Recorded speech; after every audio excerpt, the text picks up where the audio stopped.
Hello बच्चों, let's read the question. So the question here is two bodies each of mass m and kept with a separation 12.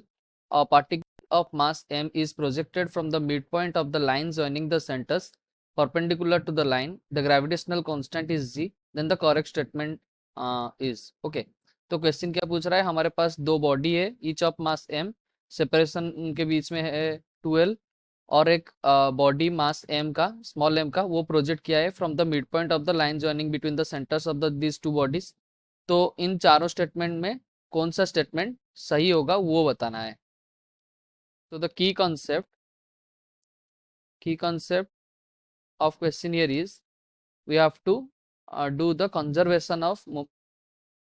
Conservation of energy. Okay, conservation of energy, हमें इस concept apply करके ये question solve करना है. तो जैसे कि हमारे पास क्या बोला गया है, दो मास है. ओके, ये एक है और हमारे पास आ, दूसरा एक ये है.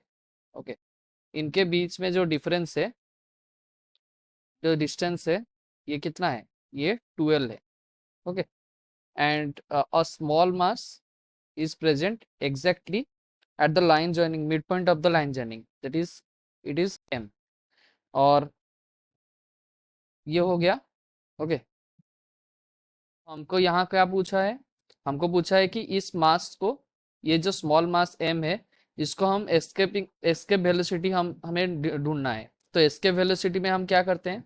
Kinetic energy of initial plus potential energy initial, that will be equals to kinetic energy final plus potential energy final. Okay, तो जो इनिशियल जो फाइनल काइनेटिक एनर्जी है, हम इस मास को कहाँ तक ले जाएंगे? ये जो स्मॉल वाला छोटा वाला मास है, इसको हम कहाँ तक ले जाएंगे? इसको हम इन्फिनिटी तक ले जाएंगे, सो दैट ये एस्केप कर जाएगा. तो यहाँ से अगर इन्फिनिटी जाएगा, उसका मतलब जो पोटेंशियल एनर्जी होगा वो क्या हो जाएगा? जीरो. क्योंकि पोटेंशियल एनर्जी हम क्या लिखते हैं? Potential energy equals to G M upon R लिखते हैं. ओके, तो ये G M M upon R लिखते हैं. तो आर जब इन्फानाइट हो जाएगा, तो टोटल वैल्यू हमारा क्या हो जाएगा? Anything by infinite is zero. Okay, तो पोटेंशियल एनर्जी तो जीरो हो जाएगा. और हम कहाँ तक ले जा रहे हैं? हम इन्फानाइट तक ले जा रहे हैं. तो फाइनल काइनेटिक एनर्जी भी क्या हो जाएगा? Zero. Potential energy zero, final kinetic energy also zero. तो इन काइनेटिक एनर्जी इनिशियल हम क्या लिख पाएंगे?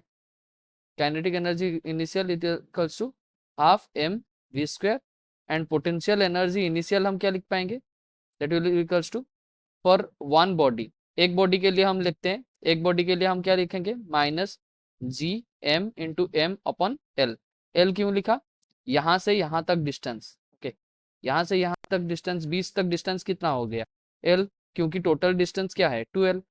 और ये तो एक बॉडी के लिए लिखे, दूसरे बॉडी के लिए क्या लिखेंगे? Minus G M M upon L. तो कितना हो जाएगा? Minus of 2 G M into small M upon L. Okay, ये हो जाएगा हमारा total potential energy of initial condition. तो हम इक्वेशन में पुट करते हैं. हमारा इनिशियल काइनेटिक एनर्जी कितना? Half M V square plus minus of 2 g m into M upon L. ये हो गया. Okay, that will be equals to final kinetic energy is zero plus final potential energy is also zero.